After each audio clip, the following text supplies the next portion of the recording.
ভাই, তাড়াতাড়ি পালা, বর্জ্য দানব আসছে। কোথায় পালাবো ভাই? নদী, খাল, বিল কোথাও তো রক্ষে নাই। শুধু কি আমরা মাছেরা মরছি? জলে কত রকম প্রাণী, সবাই মরছে। আরে পচা পানিতে মানুষও মরছে। আরে ওই বর্জ্যদানব আসছে, পালা ভাই পালা। কোথায় পালাবো আর? নদী দখল করে তো বড় বড় ইমারত বানিয়েছে মানুষ।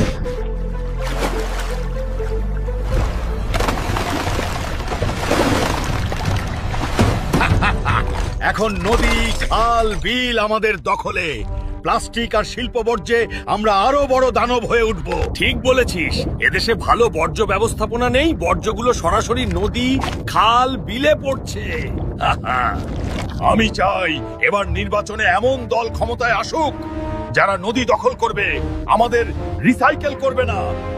তাহলে আমরা শান্তিতে মানুষের জীবন বিপন্ন করতে পারবো।